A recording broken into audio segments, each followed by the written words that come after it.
Alright, part 2 of the 3rd season of The Witcher show on Netflix came out, and so we have to talk about it. If you've missed my review of part 1, you can have a look at it first, and potentially the small follow-up I made afterwards, but now let's focus on episodes 6, 7 and 8.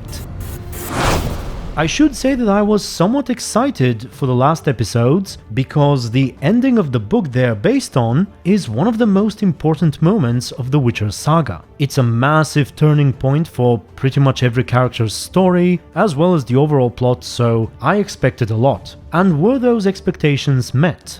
Not entirely. The episodes were a mixed bag. I will not dwell too long on the spoiler-free section here. If you've seen my video about part 1, most of my general impressions remain the same. This season is attempting to stay closer to the source material than season 2, which is a good thing. Again, the parts with Geralt stood out the most. Once more, we have some pacing issues, where a lot of episode 6 felt either too sudden or not properly set up, while episodes 7 and 8, especially 7, felt unnecessarily drawn out. And I think I'll jump right into the spoilers now, so be warned.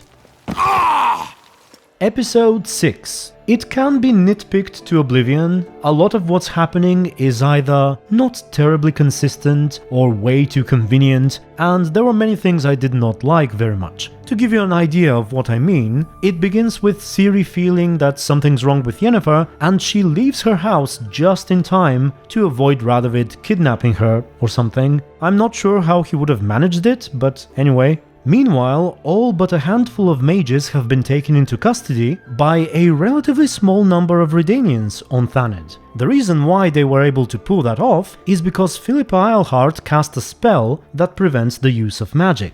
I've shrouded your little kingdom in a powerful binding spell. But Yennefer and Lydia are perfectly capable of using spells in the caves below, so perhaps the spell only affects the upper floors? Also, Triss is conveniently not captured by the Redanians, so she can show up and save Yennefer just in time. Tissaia is also not shackled, because everyone is too afraid of her powers. However, as we said, there is an active spell that blocks all magic. Now, we do learn that Tissaia is probably immune to that spell because she herself created it, and that is perfectly fine, but this information is revealed after everyone was already afraid to attempt shackling her. Anyway, eventually she breaks the spell, and nobody even lifts a finger to try and stop her. Vilgefortz tells her to break it, and a few moments later she starts reciting the incantation, and everyone just stands and watches.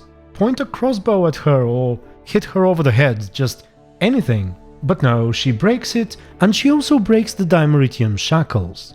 I'm not sure if breaking Dimeritium with magic makes sense, especially since they show that Tissaia's magical shields cannot stop Dimeritium arrows only a moment later. And speaking of that moment, if Tissaia was indeed so incredibly powerful, you would think that she and another 30-40 mages behind her would completely annihilate the elves. But that wasn't the case at all. It seems Dimeritium arrows are the bane of all magic. How about instead of maintaining a shield that doesn't work, they try that spell from season 1, where they open 2 portals, arrows go into one of them and come out of the other? Maybe turn it against the elves? Did they lose their hither-thither stuff? Then again, on the opposite side, Francesca also didn't do much, except collapsing the magical roof on top of herself. But back to the overly convenient and questionable events, we see Yennefer running away from the academy, and she meets Ciri, who is coming from the opposite direction, presumably where her house was. They decide that Geralt will be fine, and they should just get away from the island. So they head towards the Chain Ferry.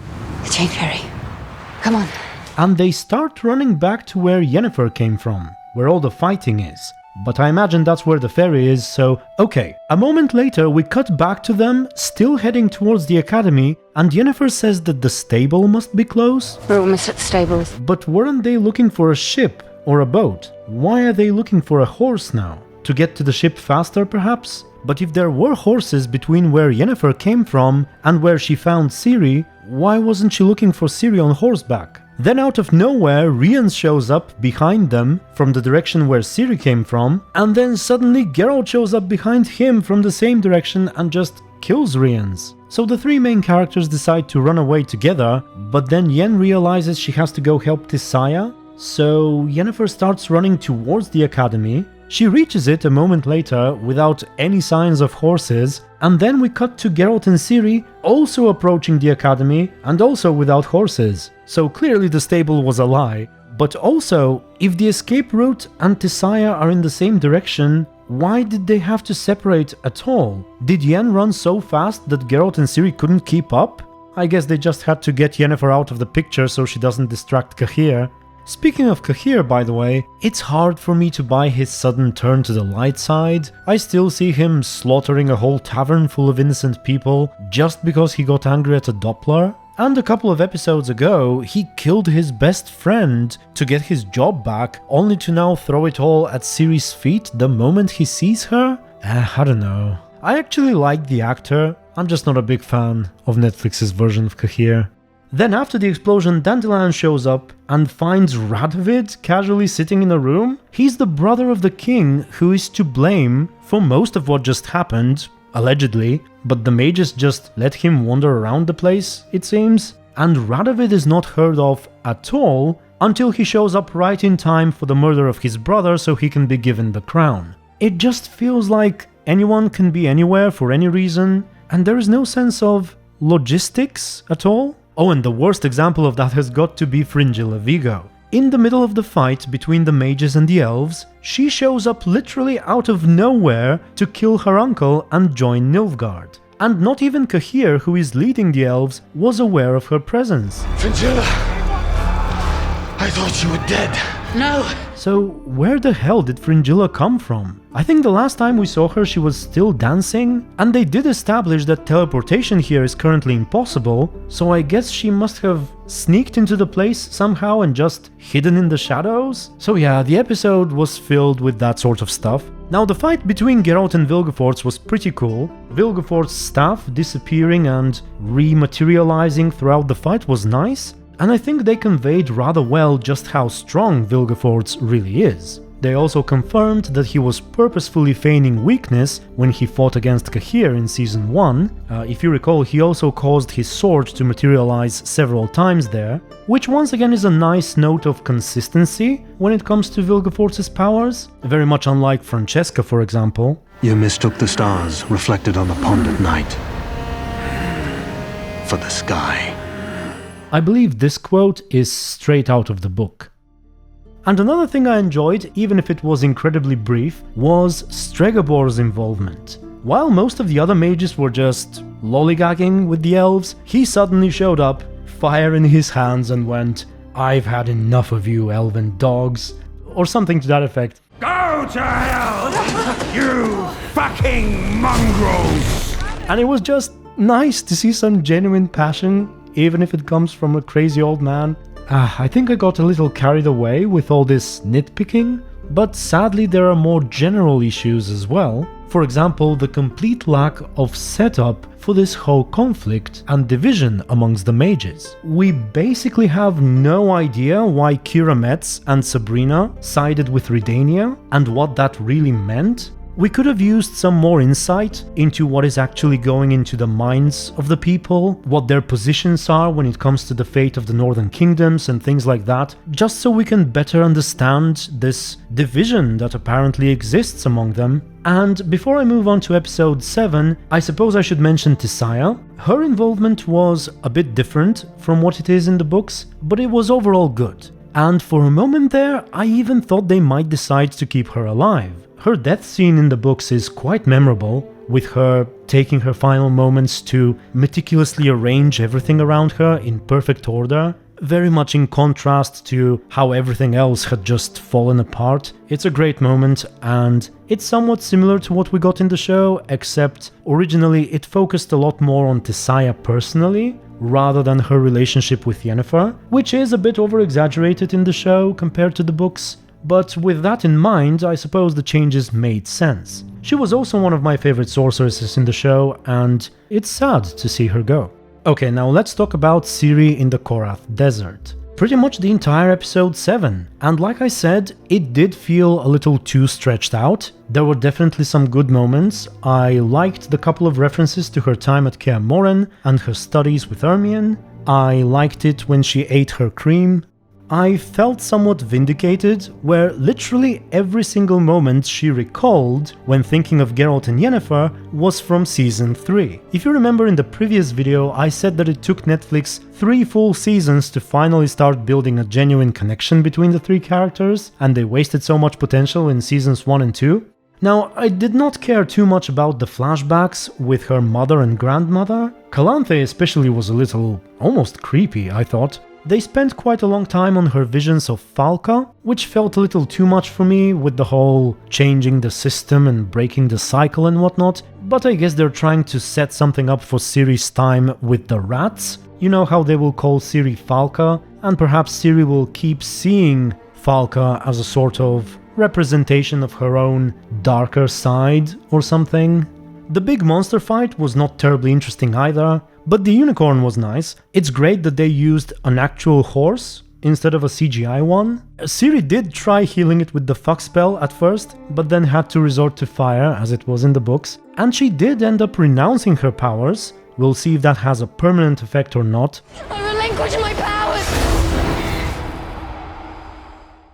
And by the way, possibly my favorite part of the whole sequence in the desert was precisely that, in the end. What I liked about it was the visual representation of how the use of fire magic affects Ciri. We see that the more she gives in, the darker her visions become, and as they do, the fire slowly changes and begins to more and more resemble a wreath, like a rope that is getting tighter and tighter around her. It was a nice artistic touch, especially compared to the not so good CGI elements in the previous episodes. I liked it quite a bit. And now that I mentioned the rats, we do see her about to join them in the end. Netflix is actually making a film or a miniseries about the rats, which as far as I know will not be based on the books, or at least not very closely. And I'm not even sure if it's going to be a backstory before they ever met Ciri, or whether it will expand on Ciri's adventures with them and serve as a kind of bridge between season 3 and 4.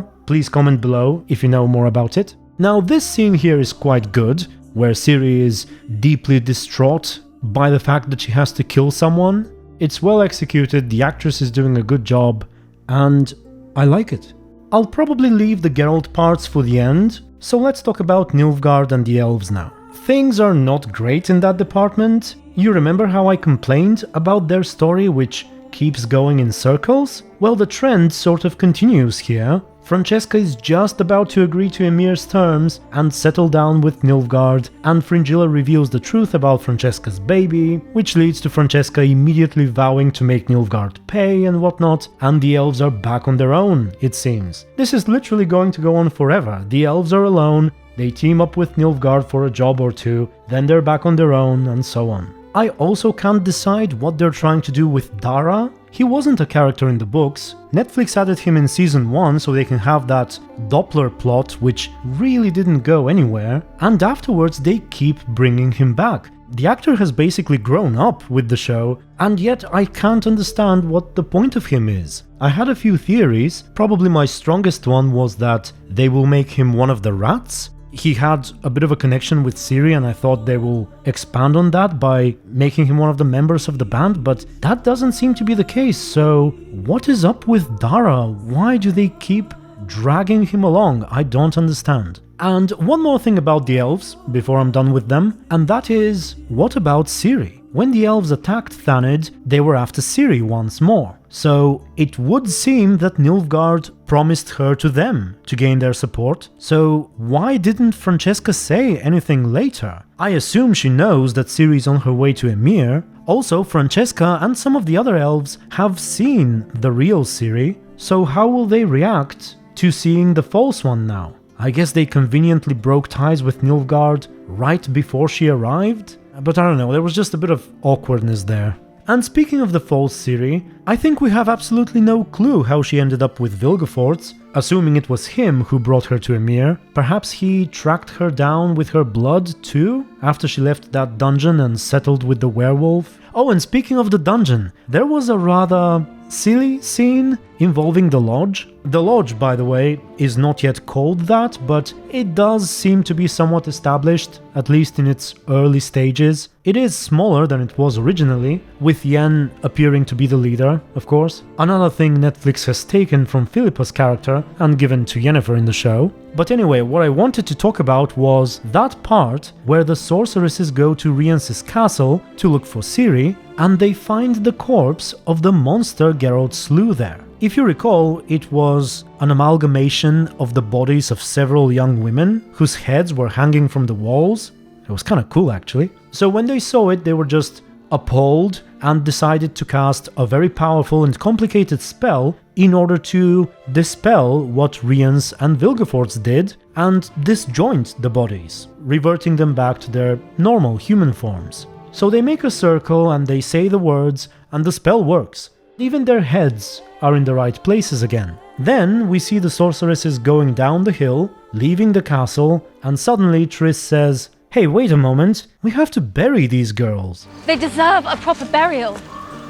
To honor them. And I'm like, what? Are you saying you went through all that trouble to restore their bodies just so you can leave them to rot in the middle of the dungeon? I thought a proper, honorable burial was precisely why they were doing it. But apparently not, they just dispelled the corpse and left the poor dead women on the ground. So they do end up returning them to Aretusa and burying them. We return them to Aretusa. We give them peace.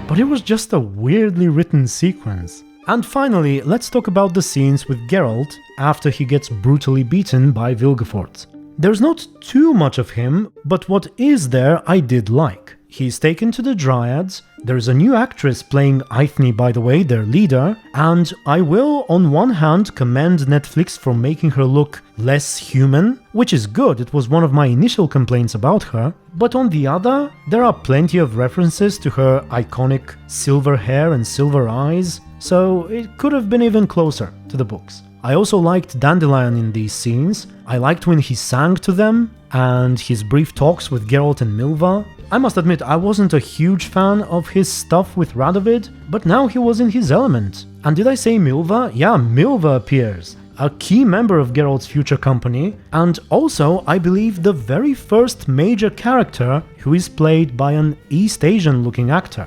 My wife can finally relate to the show, I guess. But on a serious note, I liked her. There was an instant chemistry between her, Geralt, and Dandelion, which is something that often lacks between many of the characters on the show, and I just felt like I wanted to see more of them, and then I got a little sad because that's all we'll ever get to see, at least with this Geralt. Adding to that the whole sequence where we see him slowly getting back on his feet, only to realize that this is the last we see of him, in a way. And to top it all off, the final episode ends with a letter from Yennefer where she makes a reference to something that doesn't really happen in the show, and that I thought was quite significant. Let me take a step back and talk about Season 2 for a moment. One of the things they removed, which I was quite vocally against, was Geralt's original visit of Sodden Hill after the battle, where he sees this entity which embodies the death that constantly follows in his footsteps.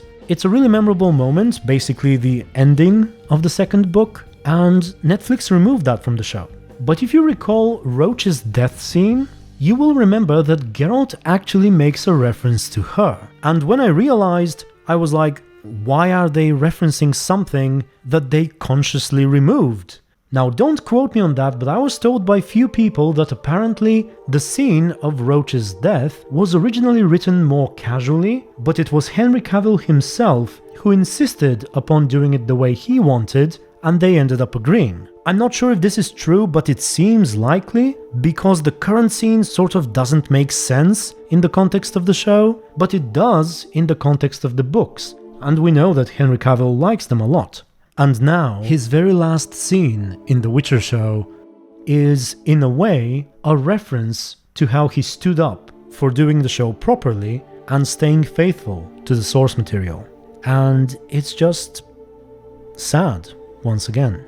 I've said this before, I was initially not terribly thrilled by Henry Cavil playing Geralt of Rivia, But as the show progressed and started to deteriorate in many aspects, he began to stand out more and more as someone who is just more passionate than most of the others. I certainly have nothing against Liam Hemsworth, and I do hope he makes a good Geralt, but like I said, I simply felt a bit of that original excitement I used to have in the early days of the show by the prospect of Geralt adventuring with Dandelion and Milva, and possibly Cahir and Regis. Grouse? Give me the damn grouse. Very weird energy between you two. And we shall never know how it could have been now that Henry Cavill is gone. And with that, I believe I'm done. Thank you very much for watching. Let me know how you feel about everything I've talked about. Special thanks to my supporters and YouTube members. And until the next video, stay tuned and be good. And I just realized I didn't mention Filavandrel's needless death, or that weird joining of swords thing that the two mages did. It seemed really impractical, but there we go.